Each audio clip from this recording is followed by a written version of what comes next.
Polio was the enormous shared fear of every parent and every child in America and really across most of the world. It was a mass experience of terror that stretched over decades.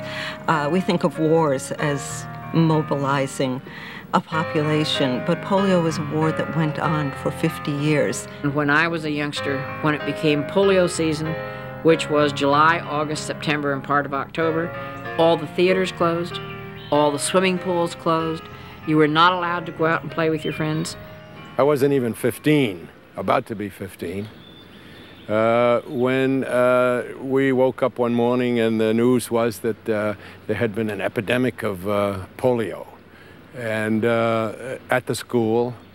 And it's hard to conjure up this sort of a dread and drama of that news. This disease would come into your life, and it could either be like a bad cold, or it could be a devastating illness that would really change your life forever.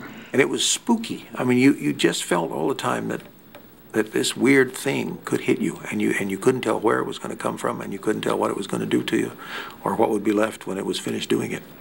In 1955, the Children's Hospital had a bed census not too far from what we have today.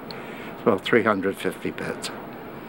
And all but 12 beds were converted to polio. And that's how bad the epidemic was.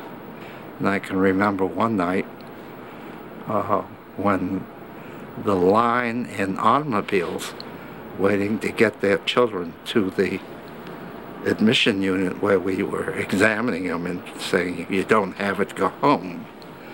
Or you do have it, you better come into the hospital. That line was almost a mile long.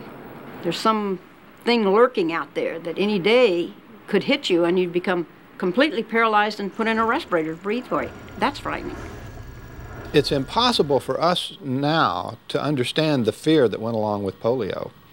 You had no idea where it was going to show up, what city was going to get the epidemic, what block of the city, which kids were going to get it, whether the adults were going to get it. So you had no idea why it went from one place to another or where it was going to show up. It could just happen anywhere. The doctors had this horrible situation. You had a patient that would come in and have a little paralysis in the legs. You knew it was polio. You did your spinal tap.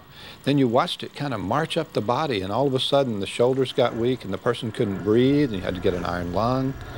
And you couldn't do anything about that. You just had to watch that happen. Can you imagine how that would be? Maybe it was your neighbor who you were the doctor for, and they just had this relentless march of polio.